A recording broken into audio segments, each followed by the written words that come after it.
അതായത് നമ്മൾ web series കണ്ട ഒരു കാലഘട്ടമാണ് നമ്മളിപ്പോൾ. അപ്പൊ പതിവ് ഒരു സിനിമയുടെ ഒരു എഴുത്തിന്റെ ശാസ്ത്രത്തിൽ നിന്ന് മാറി രണ്ട് സിനിമ, അതുപോലെ ഡിക്റ്റിൻ പറഞ്ഞ രണ്ട് സിനിമ, ഫസ്റ്റ് ഹാഫ് ഒരു സിനിമ, സെക്കൻഡ് ഹാഫ് ഒരു സിനിമ, ഇത് രണ്ടും തമ്മിൽ രണ്ടും അങ്ങനെ ഒരു നമ്മൾ എഴുത്തിലൂടെ നമ്മൾ കണ്ട സിനിമ. അപ്പൊ അത് ശരിക്കും ഒരു പരീക്ഷണമായിരുന്നു, അല്ലെങ്കിൽ അതൊരു പുതിയ നരേഷൻ, അല്ലെങ്കിൽ അങ്ങനെ റിസ്ക് അല്ലായിരുന്നു അത് സിനിമയുടെ എഴുത്തിനകത്ത്? തീർച്ചയായിട്ടും. ഞാൻ ഈ സിനിമ റിലീസ് ആവുന്നതിന് മുമ്പ് നേരിട്ട ഏറ്റവും കൂടുതൽ കേട്ട ചോദ്യം എന്ന് പറയുന്നത്, ഒരുപാട് ത്രില്ലർ സിനിമകൾ വരുന്നുണ്ടല്ലോ, ഇപ്പം നിങ്ങളൊരു ത്രില്ലറും പൊക്കി പിടിച്ചോണ്ട് വന്നു കഴിഞ്ഞാൽ എന്താണ് അതിൻ്റെ പുതുമ, എന്താണ് എന്നാണ് ഒത്തിരി ആളുകൾ. ഈ സിനിമയ്ക്ക് ഒരു ഹൈപ്പ് ഉണ്ടാവുന്നതിൻ്റെ ഒരു റീസണും അതായിരുന്നു. കാരണം ഇഷ്ടംപോലെ ത്രില്ലർ സിനിമകൾ വന്നിട്ടുണ്ട്, ഗംഭീരമായ ത്രില്ലർ സിനിമ മലയാളത്തിൽ ഇറങ്ങിയിട്ടുണ്ട്. അതിൽ നിന്നൊക്കെ എന്താണ് വ്യത്യസ്തത എന്നുള്ളതാണ് എല്ലാവരും ചോദിച്ചൊരു ചോദ്യം. അത് വളരെ കടമ്പുള്ള ചോദ്യം തന്നെയാണ്. പക്ഷെ എനിക്ക് റിലീസിന് മുന്നേ എന്താണ് ഞാനിതിൽ എക്സ്പെരിമെന്റ് ചെയ്തിരിക്കുന്ന, എന്താണ് ഇതിനകത്ത് പുതുതായിട്ടുള്ള കാര്യമെന്ന് പറയാൻ പറ്റില്ല. നമ്മൾ പുതുമയുള്ള തിരക്കഥയാണ്, വ്യത്യസ്തമായ തിരക്കഥയാണ് എന്ന് പറഞ്ഞാൽ അത് സ്ഥിരം പറയുന്ന ഒരു കാര്യമായിട്ട് മാത്രമേ ഉള്ളൂ. അതുകൊണ്ട് തന്നെ എനിക്ക് ഞാൻ മനോരമ ഓൺലൈനിൽ കൊടുത്തൊരു ഇന്റർവ്യൂ മാത്രമാണ്, റിലീസിന്റെ തലേദിവസം വൈകുന്നേരം കൊടുത്തൊരു ഇന്റർവ്യൂലാണ് പറഞ്ഞത്, ഈ സിനിമയിൽ തിരക്കഥയിൽ ചില പരീക്ഷണങ്ങൾ നടത്തിയിട്ടുണ്ട്. അതാണ് എൻ്റെ ഏറ്റവും വലിയ ഈ സിനിമയിലുള്ള എക്സൈറ്റ്മെന്റും എൻ്റെ ഭയവും. ഇപ്പം ആ എക്സൈറ്റ്മെന്റിന് ഫലമുണ്ടായി, ആ ഭയം പൂർണ്ണമായിട്ട് മാറി. ശരിക്കും ഇതൊരു പരീക്ഷണം തന്നെ ആയിരുന്നു തിരക്കഥയിൽ. ഞാൻ എന്തുകൊണ്ടൊരു അടുത്തൊരു ഇൻവെസ്റ്റിഗേഷൻ സിനിമ എഴുതണം എന്നുള്ള എൻ്റെ ഏറ്റവും വലിയ എക്സൈറ്റ്മെന്റ് ആയിരുന്നു ഈ തിരക്കഥയിലെ ഈ പുതുമ എന്ന് പറയുന്നത്. അത് വിജയിച്ചു എന്ന് പറയുന്നതിന് വളരെ സന്തോഷമുണ്ട്. ഇപ്പോ ഇതില് പ്രേക്ഷകർക്ക് കണ്ട എല്ലാവർക്കും ഒരു അഭിപ്രായമുണ്ട്. അതായത് SI ആണെങ്കിൽ ഒരു സ്ഥലത്ത് പോലും ടോവിനോ ഇല്ല.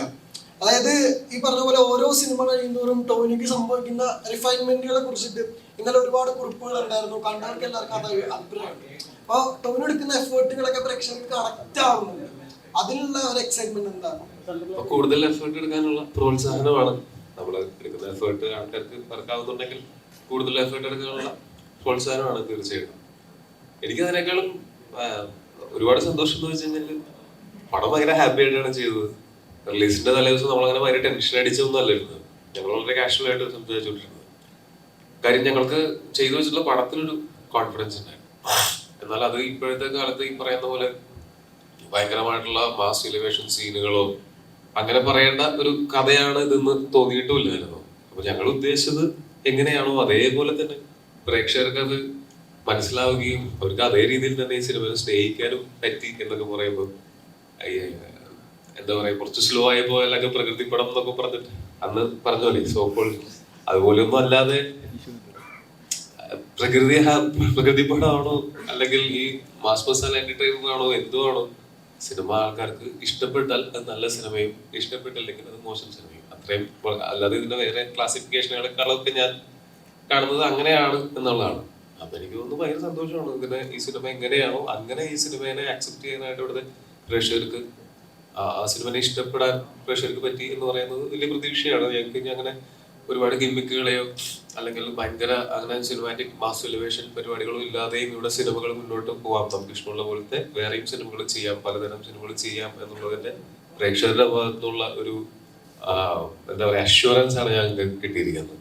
പിന്നെ ഞാൻ ഏതോ ഒരു റൈറ്റപ്പിൽ, ഈ സിനിമയുടെ റൈറ്റപ്പിൽ ഒരു വരി എനിക്ക് ഈ സിനിമയ്ക്ക് പറ്റിയ ആപ്റ്റ് ആയിട്ടുള്ള ഒരു വരിയായിട്ട് തോന്നി. അങ്ങനെ സൈക്കോ കില്ലറോ വലിയ രക്തച്ചൊരിച്ചിലോ ഇതൊന്നും മോശമാണെന്നല്ല, ഇതൊക്കെ ഞാനും ചെയ്തിട്ടുള്ള സിനിമകളിലൊക്കെ ഉണ്ട്, അതൊന്നും മോശമല്ല. പക്ഷെ അടുപ്പിച്ച് കുറച്ചെണ്ണം കാണുമ്പോൾ രക്തച്ചൊരിച്ചിലോ അല്ലെങ്കിൽ സൈക്കോ കില്ലറോ ഒന്നും ഇല്ലാത്ത ഒരു സിനിമ, ഒരു ത്രില്ലർ സിനിമ എന്ന് പറയുമ്പോൾ പെട്ടെന്ന് ഞാൻ മനസ്സിലാക്കിയത്, ഇന്നലെ ഞാൻ പത്മ തിയേറ്ററിൽ ഷോയ്ക്ക് ഉച്ചയ്ക്ക് 12 മണി ഷോ കഴിയാൻ നേരത്ത് ഞാൻ പോയിട്ടുണ്ടായിരുന്നു.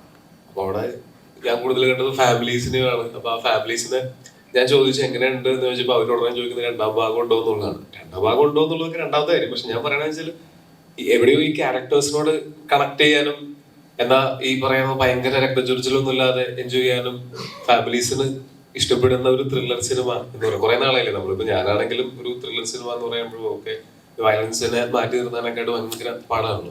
പക്ഷെ ഇത് അങ്ങനെയൊന്നും ഇല്ലാത്ത ഒരു ത്രില്ലർ സിനിമ ഫാമിലിക്ക് കാണാൻ പറ്റുന്നത് എന്നുള്ള അർത്ഥത്തിൽ പറയുമ്പോൾ ഇതിന്റെ ഈ സിനിമയുടെ പ്രേക്ഷകരെന്ന് ഞങ്ങൾ കരുതുന്നതിനേക്കാൾ ഒരു വലിയ സ്പെക്ട്രം കൂടെ ഓപ്പൺ ആയതുപോലെയാണ് ഞങ്ങൾക്ക് തോന്നിയത്. ഒരുപാട് സന്തോഷം. റെസ്പോൺസിബിലിറ്റി ആയിട്ട് അത് വരും എങ്ങനെ അടുത്തുള്ള റെസ്പോൺസിബിൾ ആണ് എപ്പോഴും.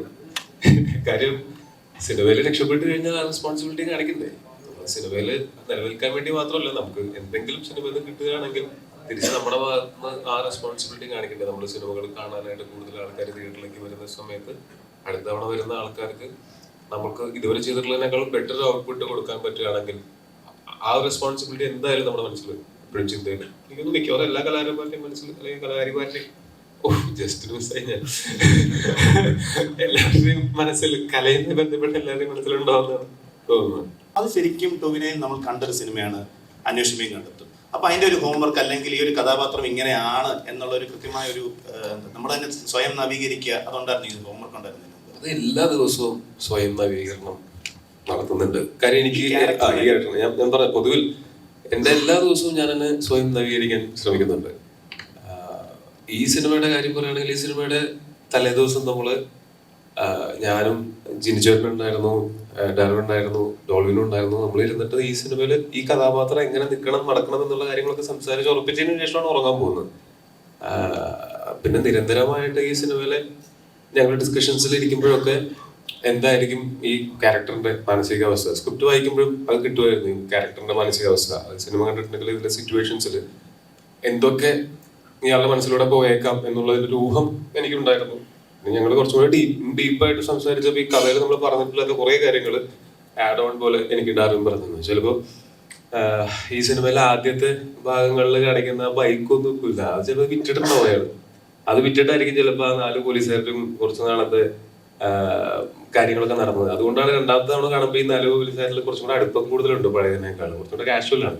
അപ്പൊ ഇങ്ങനെ നമ്മൾ സിനിമയില് ഡീറ്റെയിൽഡ് ആയിട്ട് പറഞ്ഞിട്ടില്ലാത്ത ഇവരുടെ പേഴ്സണൽ ലൈഫ് വരെ ഞങ്ങളുടെ ഡിസ്കഷൻസിൽ ഉണ്ടായിരുന്നു. അതിന്റെ റിഫ്ലക്ഷൻസ് ഈ പറഞ്ഞ 2 കാലഘട്ടത്തിൽ ഒരു 6 മാസത്തെ ഡിഫറൻസ് ഉള്ളൂ, പക്ഷെ അതിലും കാണിക്കാനായിട്ട് അങ്ങനെ ഞങ്ങളൊരു ബാക്ക് സ്റ്റോറി എല്ലാ ക്യാരക്ടേഴ്സിനും ഒക്കെ ഉണ്ടായിരുന്നു. അല്ല, ഇതിപ്പം താങ്കൾ എന്നോട് ഈ ചോദ്യം ചോദിച്ചത് തന്നെയാണ് അതിന്റെ ഉത്തരം. ഇത് നിങ്ങൾ സംസാരിക്കേണ്ട കാര്യമാണ്. നമ്മൾ ഇതിനെ ഒരു ക്രൈം ത്രില്ലർ എന്ന് പറഞ്ഞ് പ്രസന്റ് ചെയ്ത് കഴിയുമ്പോൾ നിങ്ങൾക്ക് അതിനകത്തുനിന്ന് നമ്മൾ അതിനകത്ത് വെച്ചിരിക്കുന്ന ചില കാര്യങ്ങൾ അത് ആ കാലഘട്ടത്തിലുമുണ്ട്, അത് അതിനു മുമ്പും ഉണ്ടായിട്ടുണ്ട്, ഇപ്പോഴും ഉണ്ട് എന്നുള്ളത് മാറാതെ നിൽക്കുന്നു എന്നുള്ളത് ഇത് കാണുന്ന നിങ്ങൾ ഓരോരുത്തരും തിരിച്ചറിയേണ്ടത്, ഇത് കാണുന്ന ഓഡിയൻസ് മനസ്സിലാക്കേണ്ടതായ കാര്യമാണ്. ശരിക്കും ഞങ്ങളത് ഹൈലൈറ്റ് ചെയ്ത് പറയുന്നതിനേക്കാൾ അത് ഏറ്റവും കൂടുതൽ ഞങ്ങൾക്ക് സന്തോഷം തരുന്നതും നമ്മളുടെ പ്രോഡക്റ്റ് വർക്കായി എന്നുള്ളതിൻ്റെ ഏറ്റവും വലിയ തെളിവാണ് ഈ ചോദ്യം. അതുകൊണ്ട് അത് കാണുന്ന ആളുകളുടെ മനസ്സിൽ ആ ഒരു പെയിനുമായിട്ട് ഇതൊക്കെ അന്നും ഉണ്ടല്ലോ, ഇപ്പോഴും ഉണ്ടല്ലോ, നാളെയും ഉണ്ടാവുമല്ലോ എന്ന ആശങ്കയോടുകൂടി നിൽക്കുന്നതാണ് അതിനകത്ത് പറയാതെ പറയുന്ന ക്രാഫ്റ്റ് എന്ന് പറയുന്നത്. അത് കിട്ടിയെന്ന് അറിഞ്ഞതിൽ വളരെ സന്തോഷം. ജിനിച്ചേട്ടാ, കണ്ടിറങ്ങിയ പ്രേക്ഷകർ എല്ലാവരും പറഞ്ഞ ഒരു കമന്റ് എന്താ പറയാ, കണ്ണൂർ സ്കോഡ് ശേഷം നല്ലൊരു സ്കോഡ് അല്ലെങ്കിൽ നല്ലൊരു പോലീസ് സിനിമ കണ്ടിറങ്ങി എന്ന് ഫീലാ. ഇത് പടം എൻഡ് ചെയ്യുന്നതും അങ്ങനെ ഒരു ഇതിലാണ്. കാരണം ഇനിയും ഒരു നല്ലൊരു കേസിന് വേണ്ടി ആ ഒരു സ്കോഡ് വെയിറ്റ് ചെയ്യുന്നുണ്ട്. ഒരു 2ാം ഭാഗം പ്രേക്ഷകർക്ക് പ്രതീക്ഷിക്കാമോ? ടോവിനോ ചേട്ടനും മുമ്പ് പറഞ്ഞു, പ്രതീക്ഷിക്കാമോ? അങ്ങനെ ഒരു പ്ലാനും ഞങ്ങളുടെ മനസ്സിൽ ഇപ്പൊ ഇല്ല. ഇപ്പൊ ഇന്നലെ ഒരു തിയേറ്ററിൽ പോയപ്പോ തിയേറ്ററിൽ നിന്ന് പ്രേക്ഷകരാണ് പറഞ്ഞത് 2ാം ഭാഗം. അപ്പൊ ഞാനത് വെറുമ്പോക്ക് പറഞ്ഞിട്ട് നിങ്ങൾ പറഞ്ഞാൽ വേണമെങ്കിൽ അങ്ങനെയൊക്കെ പറയാന്നല്ലാതെ അതിനെപ്പറ്റി ചിന്തിക്കുകയോ ഒന്നും ഉണ്ടായിട്ടില്ല. ഇനി ആ സസ്പെൻസ് വേണ്ട, നമ്മൾ ഇതിനെ വെച്ചോണ്ടിരിക്കുന്നത് തീർച്ചയായും 2ാം ഭാഗം ഉണ്ടാവും. ഞങ്ങളതിന്റെ അത് എല്ലാരും ചെയ്യേണ്ടത് കേട്ടോ. ഡയറക്ടറാണ് സാറിന്റെ ആദ്യത്തെ സിനിമയാണ്. ഇതുവരെയും ആരെയും അസിസ്റ്റ് ചെയ്തിട്ടില്ല. ഫസ്റ്റ് സിനിമ ഇത്രയും വലിയൊരു ക്രൂവിന്റെ കൂടെ. ഇവനങ്ങനെ പറഞ്ഞോ? അസിസ്റ്റ് ചെയ്തിട്ടില്ലാന്ന് പറഞ്ഞിട്ടുണ്ടെങ്കിൽ ഇപ്പൊ ഇറക്കി വിടുവാ. എന്റെ അസിസ്റ്റന്റ് ഡയറക്ടറായിരുന്നു. അപ്പം ആദ്യത്തെ സിനിമ തന്നെ ഇത്രയും വലിയ ക്രൂവിന്റെ കൂടെ ഇതുപോലെ ഒരു സ്റ്റോറി ആയിട്ട് വരാനായിട്ടുള്ള ഒരു ധൈര്യം എവിടുന്നാണ്? എത്ര പടം അസിസ്റ്റ് ചെയ്തിട്ടുണ്ട്? 4 പടം അസിസ്റ്റ് ചെയ്തിട്ടുണ്ട് ഞാൻ. അതില് ജോണി ആന്റണി സാറിന്റെ കൂട്ടത്തില് പയ്യ പയ്യ എന്ന് പറഞ്ഞൊരു മൂവി, പിന്നെ ജിൻ സാറിന്റെ കൂടെ തന്നെ ആദം ജവാൻ എന്ന് പറയുന്ന മൂവി, പിന്നെ ഹാപ്പി സർദാർ, പച്ച, അങ്ങനെ 4 പടങ്ങൾ ചെയ്തിട്ടുണ്ട്. ഞാൻ പറഞ്ഞിട്ടില്ല കേട്ടോ ഞാൻ ചെയ്തിട്ടില്ല. ഇത് ജോലി എനിക്ക് മനസ്സിലായത് ഈ സിനിമ ചെയ്യാനുണ്ട്. സബ്ജക്ട് തന്നെയാണ് നമ്മൾ ആദ്യമായിട്ട് ഒരു സിനിമ നമുക്ക് ഇഷ്ടപ്പെട്ട് ചെയ്യാന്ന് പറയുന്നത് അതിന്റെ സബ്ജക്റ്റിനെ ഡിപ്പെൻഡ് ചെയ്തിട്ടാണ്. അപ്പൊ അത് കേട്ടപ്പം ഒരു 80s 90s ഒരു സിനിമ, അപ്പൊ ഒരു ഡയറക്ടർ സബ്ജക്ട് നമുക്ക് ഭയങ്കര കോൺഫിഡന്റ് ആയിട്ട് തോന്നി. പിന്നെ ഒരു ഡയറക്ടർക്ക് ചെയ്യാനായിട്ടുള്ള ഒരു സിനിമ ഉണ്ടെന്നുള്ളൊരു ഫീൽ ഉണ്ടായി. അപ്പം ഇതൊക്കെ തന്നെയാണ് ഇങ്ങനെ ഒരു സിനിമ ചെയ്യാനായിട്ടുണ്ടായ ഇൻസ്പിറേഷൻ. ഒരു നല്ല സിനിമ ചെയ്യാനുള്ള ആഗ്രഹത്തിലാണ് ഇത് നമ്മൾ ചെയ്യാനായിട്ട് വന്നത്. അതായിരുന്നു ഈ സിനിമയിൽ ഉണ്ടായിരുന്ന നമ്മുടെ ഇൻട്രസ്റ്റ്.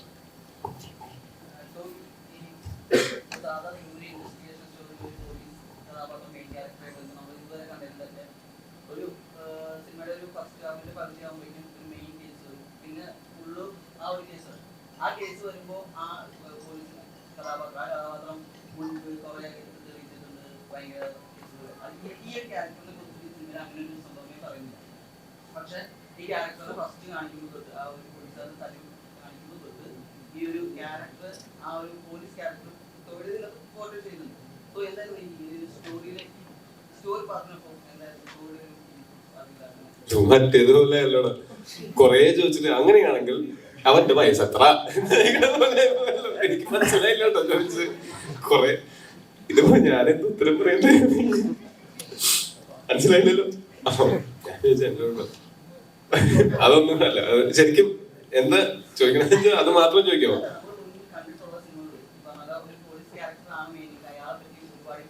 ബിൽഡപ്പ്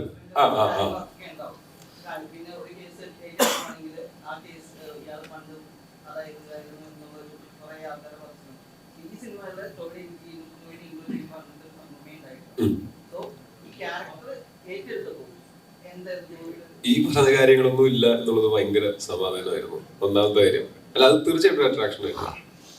ഈ സിനിമയിൽ അങ്ങനെ മാസ് എലിവേഷൻ, ഈ സിനിമയുടെ ഒരു സ്വഭാവം അങ്ങനെയാണ്. ഇതിലെ ഏതെങ്കിലും ഒരു കഥാപാത്രത്തിന് മാസ് എലിവേഷൻ കൊടുക്കുക. അപ്പൊ അത് നായക കഥാപാത്രം എന്ന് പറയുന്ന ഒരു കഥാപാത്രം, ഇമ്പോർട്ടന്റ് കഥാപാത്രങ്ങൾ കുറെ ഉണ്ട് ഈ സിനിമയിൽ. അതിൽ ഏതെങ്കിലും ഒരു കഥാപാത്രത്തിന് മാസ് എലിവേഷൻ കൊടുക്കുക എന്നുള്ളതിനേക്കാളും ഈ ആ കേസ് സോൾവ് ആയി വരുന്ന സമയത്തുണ്ടാവുന്ന ആ ഒരു എക്സൈറ്റ്മെന്റ് ആയിരുന്നു. അല്ലെങ്കിൽ ഒരു പ്രോപ്പർ ഈ ക്രൈം ഇൻവെസ്റ്റിഗേഷൻ പ്രൊസീജിയർ ഏകദേശമൊക്കെ ഈ സിനിമയിലൂടെ ആൾക്കാർക്ക് ഈ 2 കേസുകളുടെ വഴി കുറച്ചൊക്കെ മനസ്സിലാവുന്നുണ്ടാവും ശരിക്കും പോലീസിൽ എങ്ങനെയാണ് അതിന്റെ പ്രൊസീജിയർ നടക്കുന്നത് എന്നുള്ള പോലെ. അപ്പോ ആ ഒരു ഏരിയ, അതിലെ ഡീറ്റെയിലിംഗ് ആണ് എനിക്ക് കൂടുതലായിട്ട് ഇഷ്ടപ്പെട്ടത്. ബാക്കി ഇതിനകത്തുള്ള എന്റെ കഥാപാത്രം ഉൾപ്പെടെയുള്ള മറ്റു കഥാപാത്രങ്ങളാണെങ്കിൽ ഈ കേസിനെയാണ് സപ്പോർട്ട് ചെയ്യുന്നത്. അപ്പൊ ഈ കേസാണ് ഇതിലെ നായകൻ, അല്ലെങ്കിൽ അതിന്റെ സൊല്യൂഷൻ എന്താണോ, ആ ക്രൈം ഇൻവെസ്റ്റിഗേഷൻ എന്താണോ, അതാണ് ഇതിലെ നായകൻ. ബാക്കി നമ്മളെല്ലാവരും ഇതിൽ സപ്പോർട്ടിങ് ക്യാരക്ടേഴ്സാണ്, ഞാൻ ഉൾപ്പെടെ. അപ്പൊ അതിൽ ഇമ്പോർട്ടൻസ് അവിടെ നിന്ന് വേറെ എവിടെയും പോകണ്ട എന്നുള്ള ആലോചന ആദ്യമേ ഉണ്ടായിരുന്നു. എനിക്കത് ഭയങ്കര ഇഷ്ടപ്പെട്ടിരുന്നതാണ്. പിന്നെ എല്ലാവരെയും ഇത് ഈ ഇമ്പോർട്ടന്റ് ആയിട്ടുള്ള ഈ കേസുകൾ നടക്കുന്ന സമയത്ത് അതൊക്കെ ഞങ്ങളുടെ എങ്ങനെ ഇമോഷണലി ഞങ്ങൾക്ക് അതിലൂടെ ഒരു ജേർണീസ് ഉണ്ടാവും, ഞങ്ങൾ എങ്ങനെയാണ് അത് ഇമോഷണലി ബാധിക്കപ്പെടുന്നത് തുടങ്ങിയിട്ടുള്ള കാര്യങ്ങൾ മാത്രമാണ്. അതൊക്കെ എന്ന് വെച്ചാൽ ക്യാരക്ടേഴ്സ് ആണ് എല്ലാം, അല്ലാതെ ഈ നായിക അങ്ങനെയുള്ള ഒരു രീതിയിലല്ല സമീപിച്ചിരിക്കുന്നത്. കാര്യം കഥയാണ് ഇതിലെ നായകൻ. ഇതിനകത്തുള്ള ഈ പ്രധാനപ്പെട്ട ഈ ക്രൈം ഇൻവെസ്റ്റിഗേഷൻസ് ആണ് നമ്മൾ ഹൈലൈറ്റ് ചെയ്യാനായിട്ട് ഉദ്ദേശിച്ചിരിക്കുന്നത്. ഇപ്പൊ ഈ 90s ഒക്കെ റീക്രിയേറ്റ് ചെയ്യാന്ന് പറയുമ്പോൾ തന്നെ ഭയങ്കര ബുദ്ധിമുട്ടാണ്. കാരണം മൊബൈൽ ടവറുകൾ, ടാക്സി കാറുകൾ, അങ്ങനെയൊക്കെ. അപ്പൊ ഈ 2 സിനിമകൾ അങ്ങനെ വന്നു. ഇപ്പൊ കടുവയിലും വന്നു, ഇതിലും വന്നു. അപ്പൊ ജിൻചേട്ടന്റെ ഒരു കംഫർട്ട് സോണായിട്ട് അത് മാറുന്നുണ്ട്, ഭയങ്കര സ്ട്രോങ് ആയിട്ട്. ഇനി ആവർത്തിക്കില്ല. അല്ല, അതിന്റെ ഒരു അതെ കടുവയുടെ സെറ്റ് പൊളിച്ചിട്ടുണ്ടായിരുന്നില്ല അവിടെ. ഓടാതെ എളുപ്പമാവുന്നത് എന്തൊരു ചോദ്യം. ഇത് രണ്ടും എന്താ പറയാ, 2 തരം ഇഷ്ടങ്ങളുടെ ഭാഗമായിട്ടുണ്ടായ സിനിമകളാണ്. ഒന്ന് ആ കാലഘട്ടത്തിലുള്ള, ഇപ്പം പണ്ട് കെ ജി ജോർജ് സാറും ഒക്കെ ചെയ്തിട്ടുള്ള പോലത്തെ, ഞാൻ നേരത്തെ മെൻഷൻ ചെയ്ത ചില സിനിമകളുണ്ടല്ലോ, അങ്ങനത്തെ ഒരു ഇൻവെസ്റ്റിഗേഷൻ സിനിമ ചെയ്യണമെന്നുള്ളത് വലിയ ആഗ്രഹമായിരുന്നു. പിന്നെ അതുപോലെ ആ കാലഘട്ടത്തിലുള്ള ഒരു മാസ് സിനിമ, എല്ലാവിധ ടെംപ്ലേറ്റുകളുമുള്ള ഒരു പടം ചെയ്യണമെന്നുള്ളത് വലിയ ആഗ്രഹമായിരുന്നു. ആ 2 ആഗ്രഹങ്ങളുടെ പുറത്താണ് ഈ 2 സിനിമകളും ചെയ്തത്. ഇനി ആ കാലഘട്ടത്തിലേക്ക് പോയില്ല. അല്ല സെക്കൻഡ് പാർട്ട് ഞാൻ നരയിട്ട് അഭിനയിപ്പിക്കാനുള്ള പരിപാടിയുണ്ട്. റിട്ടയർമെന്റ് തൊട്ട് മുമ്പ് നിൽക്കുന്ന ഈ സാദിഖയുടെ ജിനിച്ചേട്ടനായിരുന്നു പറഞ്ഞെന്ന് പറഞ്ഞു. അപ്പൊ എന്തുകൊണ്ടാണ് ഇപ്പൊ നമ്മൾ സാദിഖയുടെ ഒരു പെർഫോമൻസ് കണ്ടത് ബോംബെ മാർച്ച് ബന്ദ് എന്നുള്ള സിനിമയിലാണ് അതിശയിപ്പിച്ചത്. അദ്ദേഹം നടനുണ്ട് എന്ന് നമ്മളെ തിരിച്ചു. അതിനുശേഷം നമ്മളെ വിസ്മയിപ്പിച്ചത് ഈ സിനിമയാണ്. അപ്പൊ എന്തുകൊണ്ടാണ് അദ്ദേഹം തന്നെ ഈ ക്യാരക്ടർ വേണമെന്നൊരു തെരഞ്ഞെടുപ്പ്? അത് സാദിഖയും പറയണം. എങ്ങനെ അതിനോട് ഒരു പ്രതികരണം എന്തായിരുന്നു അത് കേട്ടപ്പോൾ ഉള്ളത്? ഞാൻ സിനിമയിൽ അസിസ്റ്റന്റ് ഡയറക്ടറൊക്കെ കഴിഞ്ഞിട്ട് ഞാനൊരു സ്ക്രിപ്റ്റ് റൈറ്ററായിട്ട് വരുന്ന 2010 സമയത്താണ് മാസ്റ്റേഴ്സ് എന്നുള്ള സിനിമയുടെ സ്ക്രിപ്റ്റ് എഴുതിയിട്ട് ഞാൻ എറണാകുളത്തേക്കൊക്കെ എത്തുന്നത്. ആ സമയത്ത് ഞാൻ പരിചയപ്പെട്ടിട്ടുള്ള ആളാണ് സാദിഖേട്ടൻ. അപ്പോൾ എനിക്കൊരു എന്താ പറയുക, എൻ്റെ ഒരു ജ്യേഷ്ഠ സഹോദരനെ പോലുള്ള ആളാണ് സാദിഖേട്ടൻ്റെ കാലിബർ. എനിക്കിപ്പം ബോംബെ മാർച്ച് ഒടുവിലാണെങ്കിലും അങ്ങനെ ചുരുക്കം ചില സിനിമകളിൽ നമുക്ക് കാണാൻ പറ്റിയിട്ടുണ്ട്. സാധിക്കാരനിലേക്ക് അങ്ങനെ ഒരു പെട്ടെന്നൊരു ഡൗട്ട് പോകില്ല. ഒരു പോലീസുകാരൻ എന്ന് പറഞ്ഞാൽ സാധിക്കുണ്ടാവും എന്നുള്ള ഒരു സംഭവം ഉള്ളത് കൊണ്ട് തന്നെ നമുക്ക് അതിനകത്തൂടെ ഇങ്ങനെ ഒരു പരിപാടി ഒപ്പിക്കാൻ അത് എളുപ്പവുമാണ്. പിന്നെ ഞങ്ങളുടെ സൗഹൃദം, എനിക്ക് സാധിക്കാൻ വേണ്ടി എന്താണ് ചെയ്യാൻ പറ്റുക എന്നുള്ള, എൻ്റെ സുഹൃത്തിന് വേണ്ടി എന്താണ് ചെയ്യാൻ പറ്റുക എന്നുള്ളത് അത് അദ്ദേഹം അറിയിച്ചിരുന്നൊരു കാര്യം എന്താണെന്നുള്ളതിൻ്റെ എൻ്റെ ഒരു ആൻസറും കൂടാണ്. സാധിക്കേണ്ട ഒരു മികച്ച ആക്ടറാണ്. പല സിനിമകളിലും ബോംബെ മാർഷോട്ട് മാത്രമല്ല, സുഗീതിൻ്റെ ശിക്കാരി ശംഭു എന്ന് പറഞ്ഞ സിനിമയിലെ സാധിക്കേണ്ട ക്യാരക്ടർ എനിക്ക് ഭയങ്കര ഇഷ്ടമാണ്. അപ്പോൾ അതുകൊണ്ട് സാധിക്കേണ്ട ആപ്റ്റായിരുന്നു ആ ക്യാരക്ടറിന്. എന്തായാലും ബോംബെ മാർച്ച് 12 പോർത്തതിൽ വളരെ സന്തോഷമുണ്ട് കേട്ടോ. അതും വളരെ വ്യത്യസ്തമായൊരു വേഷമായിരുന്നു. പോലീസല്ല, പക്ഷെ നല്ല ഒരു ക്യാരക്ടർ, എനിക്ക് ഒരുപാട് അപ്രിസിയേഷൻ കിട്ടിയൊരു ക്യാരക്ടറായിരുന്നു. അതുപോലെ വിക്രമാദിത്യൻ, പിന്നെ അറബിക്കഥ, ശിക്കാരി ശംഭു, അങ്ങനെ ഒത്തിരി പടങ്ങൾ. ഇത് എന്തുകൊണ്ട് ഇത് ഞാൻ തന്നെ ചെയ്യാമെന്ന് ഞാൻ ജിനുവിനോട് പറഞ്ഞ പ്രധാന കാര്യം വെച്ചിട്ട്, ആ ജോണറിലുള്ള ഒരുപാട് ക്യാരക്ടർ ഞാൻ ചെയ്തിട്ടുള്ളതാണെങ്കിലും പക്ഷെ ഇതിനൊരു ഔട്ട്സ്റ്റാൻഡിങ് സംഭവം ഉണ്ട് എന്ന് മനസ്സിൽ ഉറച്ചത് കൊണ്ടാണ് ഇതന്നെ ഞാൻ ചെയ്യാം എന്നുള്ള രീതിയിലെത്തിയത്.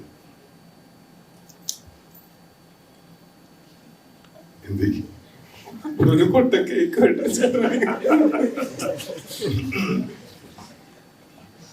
സാധിക, ഒരു മലയാള സിനിമയിൽ ഒരു റൊമാൻറ്റിക് കാലഘട്ടം അല്ലെങ്കിൽ ഫാമിലി സിനിമകൾ വന്നുകൊണ്ടിരിക്കുന്ന ഒരു സമയത്ത് പെട്ടെന്ന് അഞ്ചാം പാതിര പോലൊരു സിനിമ വന്നിട്ട് അതിൽ ഇന്ദ്രൻസിന്റെ കഥാപാത്രം എടുത്തു പറയുകയുണ്ടായി. കാരണം പ്രത്യേകിച്ച് ആക്ഷൻ അങ്ങനത്തെ ഒന്നുമില്ല, ഡയലോഗും പ്രസന്റേഷനും കൊണ്ട് മാത്രം ആ കഥാപാത്രം വേറെ ലെവലായിരുന്നു. ഈ സിനിമയിലായാലും താങ്കളുടെ കഥാപാത്രം അവസാനം ഒരു പ്രേക്ഷകനും എക്സ്പെക്ട് ചെയ്യുന്നില്ല, ഒന്ന് സീറ്റിൽ നിന്നൊന്നും ഇദ്ദേഹമാണോ എന്ന് നോക്കുന്ന ഒരു സൈൻ ഉണ്ടല്ലോ, അതേപോലെ ഒരു ചേഞ്ച് അല്ല ഇല്ല അവിടെ നിർത്തി. ഒന്നുമില്ല, ജിനി വ്യക്തമായിട്ട് പറഞ്ഞു തന്നിട്ടുണ്ടായിരുന്നു, ഈ കഥാപാത്രം ഇങ്ങനെ ഒരു സോഫ്റ്റ് ആയിട്ടുള്ള ഒരു ക്യാരക്ടറാണ്, അത് അങ്ങനെ തന്നെ പോയാൽ മതി. അതേപോലെ ഒരു കഥാപാത്രത്തിന് വെയിറ്റിംഗ് ആയിരുന്നോ? അതേപോലെ ഒരു കഥാപാത്രത്തിന് വെയിറ്റിംഗ് ആയിരുന്നു 100%. എനിക്കത് ഞാൻ പറഞ്ഞില്ല, ഞാൻ ജിനി തന്നതില് എനിക്ക് അധികം, ഞാൻ വളരെയധികം ജിനോട് താങ്ക്ഫുള്ളാണ്. നസീർ, ഇപ്പം മലയാള സിനിമയിൽ ഇപ്പോൾ വന്ന് ഇപ്പൊ കുറച്ചുകൂടെ നെഗറ്റീവ് റോളിലേക്ക് ആയി പോകുന്നെന്ന് തോന്നുന്നുണ്ടോ? ഒന്നെങ്കിൽ അവസാനം നായകനെ ഒന്ന് ചവിട്ടി താക്കുന്ന അല്ലെങ്കിൽ ഒന്ന് തരുതാക്കുന്ന അങ്ങനത്തെ ഒരു നെഗറ്റീവ് റോളിലേക്ക് ആയി പോകുന്നെന്ന് തോന്നുന്നുണ്ടോ? ഇവരെ കണ്ട സിനിമകളല്ല അങ്ങനത്തെ ഒരു ട്രാക്ക്. ഞാൻ പോസിറ്റീവായിട്ട് കുറെ വേഷം ചെയ്ത, പക്ഷെ രക്ഷപ്പെട്ടില്ല. എന്നാ പിന്നെ നെഗറ്റീവ് പിടിക്കാന്ന് കരുതി. അങ്ങനെയല്ല, നമ്മൾക്കൊരു ഇമേജ് ഉണ്ടല്ലോ, നമ്മൾ വന്നിട്ടുള്ളത് മിമിക്രി എന്ന് പറയുന്ന കലയിലൂടെയാണ്. അപ്പം തമാശയാണ് കൂടുതൽ ചെയ്തുകൊണ്ടിരിക്കുന്നത്. മുൻകാലങ്ങളിൽ കിട്ടിയിരിക്കുന്ന സിനിമകളിലും ഒക്കെ അങ്ങനത്തെ വേഷങ്ങളായിരുന്നു, തമാശ ജോറിലുള്ള വേഷങ്ങളായിരുന്നു. അപ്പം അത് ഞാൻ ചെയ്യുന്നതിൽ ഒരു പ്രത്യേകിച്ച് പുതുമയില്ല, കാരണം ഞാൻ സ്റ്റേജിലൊക്കെ ചെയ്തുകൊണ്ടിരിക്കുന്നതാണ്, മിനി സ്ക്രീനിലും ഒക്കെ. അതിൽ നിന്ന് മാറി നമുക്ക് എന്തെങ്കിലും ഒരു വ്യത്യസ്തമാർന്ന വേഷം കിട്ടുമ്പോഴാണ് ഒരു ആക്ടർ എന്ന നിലയിൽ നമുക്ക് കുറച്ച് പ്രൂവ് ചെയ്യാൻ പറ്റുള്ളൂ. അപ്പം ഇത്തരം വേഷങ്ങൾ ഞാൻ എൻജോയ് ചെയ്യുന്നുണ്ട്. അർച്ചന, നമ്മൾ ഷൈലോക്കിലാണ് അവസാനം കണ്ടത്. അപ്പം മുത്തുകവ് പിന്നെ കാർത്തിക്കൊക്കെ ഉള്ള സിനിമകളിലൂടെ അർച്ചന ഇഷ്ടം പെട്ടെന്ന് ഒരു സിനിമയിൽ നിന്ന് മാറിപ്പോയിട്ട് ചെറിയൊരു ഇടവേള, എന്ത് പറ്റി അങ്ങനെ ഒരു ഇടവേള സംഭവിക്കാൻ? അല്ല, എങ്ങനെയാണ് പിന്നെ ഈ സിനിമയിലേക്ക് സംവിധാനം കേട്ടോ, എങ്ങനെയാണ് ഈ അർച്ചനെ തന്നെ ഈ ഒരു റോളിലേക്ക് തിരിച്ചു കൊണ്ടുവരാം? ഒരു രണ്ടുപേരും പറയണം. തിരിച്ചു കൊണ്ടുവരാൻ അർച്ചന എവിടെയും പോരായിട്ട് എനിക്ക് തോന്നി. പ്രേക്ഷകർ കണ്ടില്ല, തമിഴിലൊക്കെ പടങ്ങൾ ചെയ്യുന്നുണ്ടായിരുന്നു. നമ്മൾ ഈ ക്യാരക്ടറിന് ഒരു ഓപ്ഷൻ വന്നപ്പോൾ ആ സമയത്ത് അർച്ചനയുടെ പേര് ജിൻസാറാണ് എനിക്ക് സജസ്റ്റ് ചെയ്യുന്നത്. അത് നോക്കിയിട്ട് ഓക്കെ ആണെന്നുള്ള രീതിയിൽ വന്നതല്ല. തിരിച്ചു കൊണ്ടുവരാന്നുള്ളതൊന്നും നമ്മളെങ്ങും ഓർത്തിട്ട് പോലും ഇല്ലല്ലോ. കിട്ടുന്ന അവസരങ്ങളിൽ നല്ല നോക്കിയാലേ എനിക്ക് അഭിനയിക്കാൻ പറ്റൂ. എൻ്റെ മലയാളത്തിൽ നിന്ന് സിനിമകളിലേക്ക് വിളിക്കൂ പ്ലീസ്, ഞാൻ വന്ന് അഭിനയിക്കുന്നതായിരിക്കും. വിളിക്കണ്ടേ? പിന്നെ എനിക്ക് ഭാഷ ഒരിക്കലും ഒരു പ്രശ്നമല്ല. എനിക്കെപ്പോഴും ഇഷ്ടം സിനിമകളോടാണ്, അഭിനയത്തോടാണ്. അപ്പോൾ അത് ഏത് ഭാഷയിൽ എനിക്ക് അവസരങ്ങൾ കിട്ടിയാലും അവിടെ എനിക്ക് കിട്ടുന്ന സ്പേസിൽ, കിട്ടുന്ന ക്യാരക്ടറിൽ എന്നെ കൊണ്ട് ചെയ്യാൻ പറ്റുന്നത്. ഇനി ഒരുപാട് പഠിക്കാനുണ്ട് അഭിനയത്തെ പറ്റി, ഇനി ഒരുപാട് മെച്ചപ്പെടുത്താനുണ്ട്. ബട്ട് സ്റ്റിൽ എന്തേതായാലും എൻ്റെ 100% തരാൻ വേണ്ടി നോക്കാറുണ്ട്. പിന്നെ കോവിഡ് സമയത്താണെങ്കിൽ സത്യം പറഞ്ഞാൽ ബ്രോക്ക് ആയിരുന്നു, ആർക്കും അവസരങ്ങളില്ലായിരുന്നു എന്ന് വിശ്വസിക്കാനാണ് എനിക്കിഷ്ടം. കാരണം എനിക്ക് എന്തൊക്കെയാലും ഇല്ലായിരുന്നു അത് കഴിഞ്ഞപ്പോൾ. അപ്പോൾ ഞാനൊരു 2021 തൊട്ട് 2022 വരെ കാനഡയിൽ പഠിച്ചുകൊണ്ടിരിക്കുമായിരുന്നു. സോഷ്യൽ സർവീസ് വർക്ക് കോഴ്സ് ചെയ്യുമായിരുന്നു. അവിടെ ഞാൻ പാർട്ട് ടൈം ആയിട്ട് ഡയറക്ട് സപ്പോർട്ട് പ്രൊഫഷണലായിട്ട് വർക്ക് ചെയ്യുന്നുണ്ടായിരുന്നു. പിന്നെ തിരിച്ചു വന്നിട്ടാണ് വീണ്ടും സിനിമകളിൽ അഭിനയിച്ച് തുടങ്ങിയത് കോഴ്സ് കഴിഞ്ഞപ്പോഴത്തേക്കും.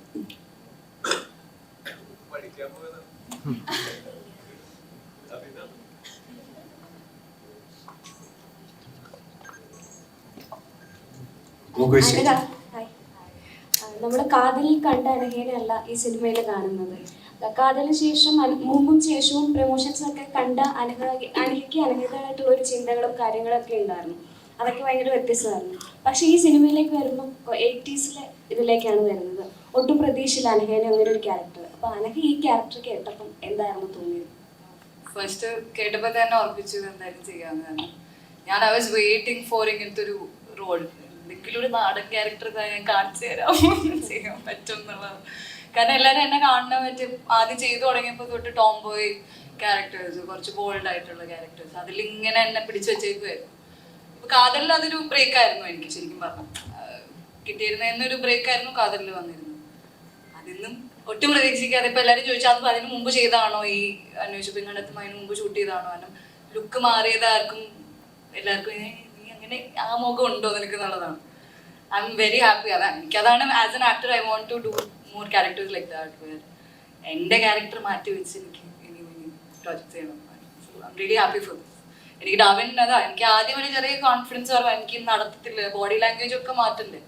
എൻ്റെ നടത്തമൊക്കെ ഭയങ്കര ഒരു സർട്ടൻ രീതിയുണ്ട്. ഇതൊക്കെ മാറ്റാൻ എനിക്ക് ആദ്യം ഒരു കോൺഫിഡൻസ് കുറവുണ്ടായിരുന്നു. ആദ്യമൊക്കെ ഒത്തിരി പണി കിട്ടിയായിരുന്നു. എന്നിട്ട് ഡാർവിൻ എനിക്ക് ഒരു ഇച്ചിരി കോൺഫിഡൻസ് തന്നാണ് ഞാൻ റൂമിലിരുന്ന് നടന്ന് പ്രാക്ടീസ് ചെയ്യും നാടൻ കുട്ടിയായിട്ട്. It worked. I am really happy.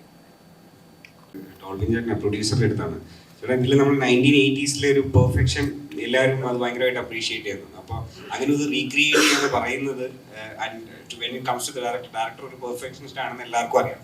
അപ്പോൾ ആ ഒരു എങ്ങനെയാണ് മാനേജ് ചെയ്തത് ഇതിൻ്റെ ഒരു ഫിനാൻസ്? ഒരു കടയ്ക്ക് പകരം 2 കട വേണമെന്ന് പറഞ്ഞാൽ അത് ഡെലിവറി ചെയ്യായിരുന്നു. ഇത് എങ്ങനെ ഈ ഫിനാൻസ് മാനേജ് ചെയ്തു? കാരണം 80s റീക്രിയേറ്റ് ചെയ്യുക എന്ന് പറയുന്നത് ചില്ലറ പണിയല്ല. ഡാർവിൻ ഒരു ബഡ്ജറ്റ് ആദ്യം കമ്മിറ്റ് ചെയ്തിരുന്നു, ഇത്ര രൂപ ബഡ്ജറ്റ് ആവുമെന്നുള്ളത്. അതിൽ തന്നെ ഡാർവിൻ പടം കംപ്ലീറ്റ് ചെയ്തു. അപ്പൊ പിന്നെ നമുക്ക് അതിന്റെ പ്രൊഡക്ഷൻ സൈഡിൽ വേറെ കൺഫ്യൂഷൻസ് ഒന്നും ഉണ്ടാകേണ്ടി വന്നില്ല. പുള്ളി എന്താണോ നമ്മുടെ അടുത്ത് പറഞ്ഞിരുന്ന ബഡ്ജറ്റ് അത് അതിൽ തന്നെയാണ് പടം കംപ്ലീറ്റ് ചെയ്തിരുന്നത്. എക്സ്ട്രാ ഡിമാൻഡിങ് ആയിരുന്നോ? ഇല്ല, അങ്ങനെ ആ ബഡ്ജറ്റിൽ ഡിമാൻഡ് ചെയ്തിരുന്നു, അത് നമ്മൾ കൊടുത്തിരുന്നു. അതിനപ്പുറത്തേക്ക് വേറെ പ്രശ്നങ്ങളൊന്നും ഇല്ലായിരുന്നു. ചെറിയൊരു ട്രൈ ചെയ്താണോ? അതില്ല, ആരും ചോദിച്ചില്ല കേട്ടോ. ഒന്നും ഒളിച്ചിരിക്കുകയാണ്. ജിൻജിയുടെ അടുത്തൊരു ക്വസ്റ്റ്യൻ ചോദിച്ചത്, നമ്മള് കടുവയുടെ പാട്ട് 2 പറ്റി സംസാരിക്കുന്നുണ്ടായിരുന്നു ഇടയ്ക്കൊക്കെ. അതിന്റെ അപ്ഡേഷൻസ് എന്തെങ്കിലും തരാറായിട്ടുണ്ടോ?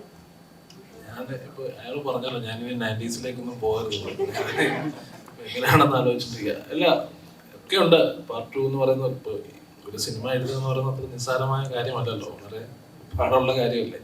അതും ആലോചിക്കുന്നുണ്ട്. അതെ, അന്വേഷിപ്പിൻ കണ്ടെത്തും ആലോചിക്കുന്നുണ്ട്.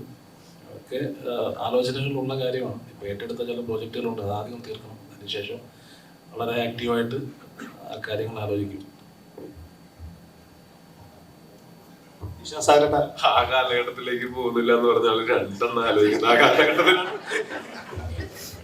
നിഷാസാരട്ട, അപ്പൊ ഞാനിങ്ങനെ ഞങ്ങൾ സുഹൃത്തുക്കൾ പറയായിരുന്നു, ചേട്ടനെ ഇങ്ങനെ ഇവിടെ ഇങ്ങനത്തെ ക്യാരക്ടർ കാണാൻ നമുക്ക് ഭയങ്കര സന്തോഷം തോന്നുന്നുണ്ട് എന്ന് പറഞ്ഞു. അപ്പൊ ശരിക്കും ഇപ്പൊ ജിന്ന് അല്ലെങ്കിൽ RDX ഇങ്ങനെയുള്ള ഒരു നല്ല കുറച്ച് ക്യാരക്ടർ റോളിലേക്ക് ഒരു നടൻ എന്ന നിലയിലേക്ക് ചേട്ടൻ മാറുന്നു. അപ്പൊ ഈ ഒരു യാത്ര ശരിക്കും ഒരു സമയത്ത് സിനിമയിൽ നിന്ന് തന്നെ മാറിപ്പോയെടുത്ത് പ്രതീക്ഷിച്ചിരുന്നു ഇങ്ങനെ ഒരു തിരിച്ചുവരവ് അല്ലെങ്കിൽ ഇങ്ങനെ ഒരു അപ്രിസിയേഷൻ കിട്ടും? തീർച്ചയായിട്ടും പ്രതീക്ഷിച്ചിരുന്നു. ഒരു പ്രതീക്ഷയാണല്ലോ നമ്മളെ മുമ്പോട്ട് നയിക്കുന്നത്. അപ്പം എന്താ പറയാ, ഒരു അത് ഇതൊക്കെ ഇപ്പൊ ഇവിടെ വന്നിരിക്കുന്നതൊക്കെ തന്നെ ഈ ഒരു പ്രൊജക്ടിന്റെ ഭാഗമായിട്ടൊക്കെ ഇങ്ങനെ ഇരിക്കുമ്പോൾ അതൊക്കെ തന്നെയാണ് ആലോചിക്കുന്നത്. നല്ല സിനിമകളുടെ ഭാഗമായി വരാനും നല്ല സിനിമയുടെ ഭാഗമായി നിൽക്കുന്ന ആളുകളുടെ കൂടെയുള്ള സൗഹൃദവും വീണ്ടും സിനിമയിലേക്ക് തിരിച്ചെത്തി എന്നുള്ളതും എല്ലാം ആഗ്രഹിച്ച കാര്യങ്ങൾ തന്നെയാണ് നടന്നുകൊണ്ടിരിക്കുന്നത്. Thank you. അത് ഈ സിനിമയിൽ അങ്ങനെ ഭയങ്കര ഒരു സംഭവം ക്യാരക്ടർ ഒന്നുമില്ല. അത് ഈ സിനിമയിൽ അങ്ങനെ കുറെ ഡയലോഗും അങ്ങനെ ഒന്നും ഇല്ല ആ ഏരിയയില്. അതുകൊണ്ട് എന്റെ അപ്പനാണെന്ന് എളുപ്പത്തിൽ മനസ്സിലാകാൻ വേണ്ടിട്ട് എന്റെ അപ്പനെ അഭിനയിപ്പിച്ചതാണെന്ന് തോന്നുന്നു. അല്ല, അത് പക്ഷെ എനിക്ക് പേഴ്സണലി എനിക്കും അപ്പനൊക്കെ അത് ഭയങ്കര കൗതുകമുള്ള കാര്യമാണ്. അത് ഒരുമിച്ച് ഒരു സ്ക്രീനിൽ വരിക എന്ന് പറയുന്നത്. ഇപ്പൊ ഞാൻ എന്തെങ്കിലും കേസും കാര്യങ്ങളൊക്കെ ആയിട്ട് കോടതിയിൽ പോകുമ്പോൾ എനിക്ക് അപ്പനും കൂടെ ഒരുമിച്ച് കോടതിയിൽ ഇരിക്കാം എന്ന് പറയുന്ന പോലെ മനോഹരമായ ഒരു കാര്യമാണ് ഞങ്ങൾ ഒരുമിച്ച് ലൊക്കേഷനിൽ എന്റെ ജോലി സ്ഥലത്തേക്ക് അപ്പം വരുന്നത്. അവിടെ അപ്പൻ്റെതായിട്ടുള്ള ജോലി ചെയ്യുന്നു എന്ന് പറയുന്നത്.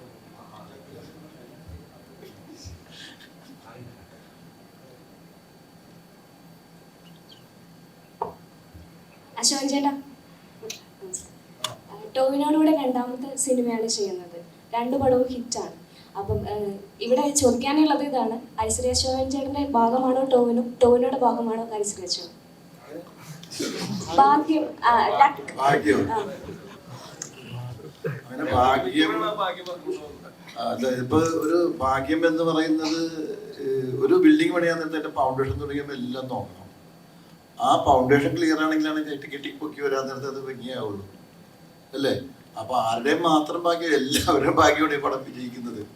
അത് ഏറ്റവും ചായ എഴുതുന്ന തുടങ്ങി പ്രൊഡ്യൂസർ തുടങ്ങി ചായ എഴുതുന്ന വരെ എൻ്റെ അകത്ത് വിളിച്ചിട്ടുണ്ട്. നമ്മൾ പറയാന്നിട്ട് ഞാൻ ടോവിനോട് പറഞ്ഞാൽ അഭിനയിച്ചു, ഹിറ്റായി, വളരെ സന്തോഷം, അതെൻ്റെ ഭാഗ്യമാണ്.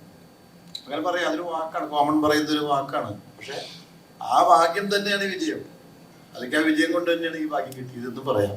അതൊരു വാക്കാണ്, അത്രേ ഉള്ളൂ.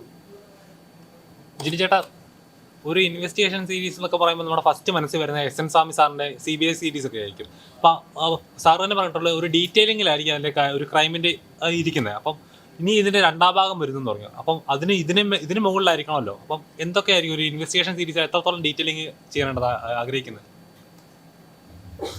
2ാം ഭാഗത്തിലോ? ഇപ്പോൾ ഒരു ഫസ്റ്റ് ഇത്രയും ഒരു ഹൈപ്പ് അല്ലെങ്കിൽ ഇത്രയും പ്രേക്ഷകരിലേക്ക് എത്തിക്കുമ്പോൾ അതിന് മുകളിലോട്ടായിരിക്കും ഉറപ്പായി എക്സ്പെക്ട് ചെയ്യുന്നത്. അത് ഒരു ക്രൈം തന്നെയാണെങ്കിൽ അതിന്റെ ഡീറ്റെയിലിങ്ങിലും അതിൽ ഒരു എന്തൊക്കെ പ്രിപ്പറേഷൻസ് ഉണ്ടാവുമല്ലോ. അല്ല, അത് തീർച്ചയായിട്ടും. ഇപ്പം ഈ സിനിമ എനിക്ക് തോന്നുന്നത് ചർച്ച ചെയ്യപ്പെടുന്ന അതിൻ്റെ ഒരു ചില പുതിയ കാര്യങ്ങൾ നമ്മളതിൽ പരീക്ഷിച്ചിട്ടുള്ളതും അതിൻ്റെ ഡീറ്റെയിലിംഗ് ഒക്കെ വളരെ കൃത്യമായിട്ട് വന്നിട്ടുള്ളത് കൊണ്ടാണ് ഈ സിനിമ ചർച്ച ചെയ്യപ്പെടുന്നതെന്നാണ് ഞാൻ വിശ്വസിക്കുന്നത്. തീർച്ചയായിട്ടും അങ്ങനെ തിരക്കഥയിലും അതിൻ്റെ മേക്കിങ്ങിലുമൊക്കെ വളരെ ചെറിയ പുതുമകൾ കൊണ്ടുവരാൻ പറ്റുന്ന ഒരു പരിപാടി തന്നെ ആയിരിക്കും ഇതിൻ്റെ സെക്കൻഡ് പാർട്ട്. അതങ്ങനെ വർക്കൗട്ട് ആയാൽ മാത്രമേ ഈ സിനിമയ്ക്ക് ഒരു സെക്കൻഡ് പാർട്ട് ഉണ്ടാവുകയുള്ളൂ. ഇത് വെറുതെ പറയണല്ല, അന്ന് പടം കഴിഞ്ഞ് തിയേറ്ററിൽ നിന്ന് ഇറങ്ങുന്ന സമയത്തും ഈ തലേദിവസം പ്രസ് മീറ്റിൽ ഉണ്ടായിരുന്ന പലരെയും കണ്ടു. അപ്പൊ ഞാൻ ആദ്യം ചോദിച്ചത്, എനിക്ക് ജെന്യൂൻലി അറിയണമായിരുന്നു, ഞങ്ങളുടെ ഇടയിൽ ഞങ്ങൾ അങ്ങോട്ടും ഇങ്ങോട്ടും പടം സൂപ്പറാണെന്ന് പറയണമെങ്കിലും നിങ്ങളുടെ അടുത്ത് ചോദിച്ചാൽ അറിയണമായിരുന്നു. അപ്പൊ അങ്ങനെ ഞാൻ ചോദിച്ചപ്പോൾ നിങ്ങളുടെ ഇടയിലുള്ള പലരും എനിക്ക് വളരെ നല്ല റെസ്പോൺസാണ് കിട്ടിയത്. പടം ഭയങ്കരമായിട്ട് ഇഷ്ടപ്പെട്ടു എന്നാണ് പറഞ്ഞത്. അത് തീർച്ചയായിട്ടും അങ്ങനെ. അപ്പം സ്വാഭാവികമായിട്ടും അത് നിങ്ങൾ മറ്റു പലരോടും പറഞ്ഞിട്ടുണ്ടാവും. അതൊക്കെ ഈ സിനിമയ്ക്ക് ഗുണമായിട്ടുണ്ടെന്നാണ് ഞാൻ വിശ്വസിക്കുന്നത്. കാര്യം സിനിമ ഇന്നലെ രാവിലെ നമ്മൾ ആദ്യത്തെ ഷോയ്ക്ക് 9:30 ഷോയ്ക്ക് പോകുമ്പോൾ ഉണ്ടായിരുന്നതിനേക്കാൾ ക്രൗഡുണ്ട്. ഉച്ചയ്ക്ക് പോയപ്പോൾ ഉച്ചയ്ക്കലത്തേനേക്കാൾ ക്രൗഡുണ്ട്. വൈകുന്നേരം പോയപ്പോൾ അതിനേക്കാൾ ക്രൗഡുണ്ട്. ഇന്ന് എന്ന് പറയുമ്പോൾ സ്വാഭാവികമായിട്ടും എക്സ്ട്രാ ഷോസ് ആഡ് ചെയ്തിട്ടുണ്ട്, പുതിയ തിയേറ്ററുകളിലേക്ക് സിനിമ വന്നിട്ടുണ്ട് എന്നൊക്കെ പറയുമ്പോൾ തീർച്ചയായിട്ടും ആദ്യത്തെ ദിവസം ഈ സിനിമ കാണുകയും ഇതിനെ പ്രോത്സാഹിപ്പിക്കുകയും ചെയ്ത ആൾക്കാരോട് നന്ദി പറയാതിരിക്കാൻ പറ്റില്ല. ആദ്യത്തെ ദിവസം ഈ സിനിമ കാണുകയും ഞാൻ റിക്വസ്റ്റ് ചെയ്ത പ്രകാരം 4 പേരോട് അത് പറയുകയും അത് ഈ സിനിമ ഇഷ്ടപ്പെടുകയും അത് 4 പേരോട് പറയുകയും ഒക്കെ ചെയ്ത എല്ലാവർക്കും നന്ദി. പിന്നെ ജനറലി ഈ സിനിമയ്ക്ക് കിട്ടിയിട്ടുള്ള ആ ഒരു സ്വീകരണം എന്ന് പറയുന്നത് തന്നെ ഈ സിനിമ അതെങ്ങനെയാണോ ഞങ്ങൾ ട്രെയിലറിലും ടീസറിലും ഒക്കെ ഞങ്ങൾ നിങ്ങൾക്ക് അതിനെ പറ്റിയിട്ടുള്ള ഇൻഫർമേഷൻസ് തന്നത്, അത് കണ്ട് അങ്ങനെ ഒരു സിനിമ തന്നെ പ്രതീക്ഷിച്ചു വരികയും ഒരുപക്ഷെ നിങ്ങൾക്ക് പ്രതീക്ഷിക്കപ്പുറത്ത് ഒരു സിനിമ കിട്ടിയിട്ടും ഉണ്ടാവും. അത് ഈ സന്തോഷം ഞങ്ങളുടെ എല്ലാവരുടെയും ഭാഗത്ത് നിന്ന് പങ്കുവയ്ക്കുകയാണ്. നമ്മളെല്ലാവരും ഈ വിജയത്തിന്റെ ഭാഗമാണ് എന്ന് പറയാണ്. Thank you so much. ഒരു സിനിമ ഒരിക്കലും പ്രേക്ഷകരുടെ, ഞാൻ നിങ്ങളെയൊക്കെ പ്രേക്ഷകരുടെ റെപ്രസെന്റേറ്റീവ്സ് ആയിട്ടാണ് കാണുന്നത്, മാധ്യമങ്ങളെക്കാൾ ഞാൻ നിങ്ങളെയൊക്കെ അങ്ങനെയാണ് കാണുന്നത്. അപ്പോൾ പ്രേക്ഷകരുടെ ഒരു സ്നേഹവും സഹകരണവും ഇല്ലാതെ ഒരു കാലത്തും ഒരു സിനിമയും വിജയിച്ചിട്ടില്ല. അപ്പോൾ ഇത്രയൊക്കെ നല്ല കാര്യങ്ങൾ മനസ്സിലേക്ക് ഞാൻ ഇനിയും പ്രതീക്ഷിക്കുകയാണ്. നല്ല സിനിമയെ ഒരിക്കലും കൈവിടാത്ത മലയാള സിനിമയുടെ പ്രേക്ഷകർ തീർച്ചയായിട്ടും ഇനിയും കാണാത്തവരുണ്ടെങ്കിൽ ഈ സിനിമ തിയേറ്ററിൽ തന്നെ പോയി കാണാൻ ശ്രമിക്കുമെന്ന് പ്രതീക്ഷിക്കുന്നു. Thank you so much. Thank you for coming.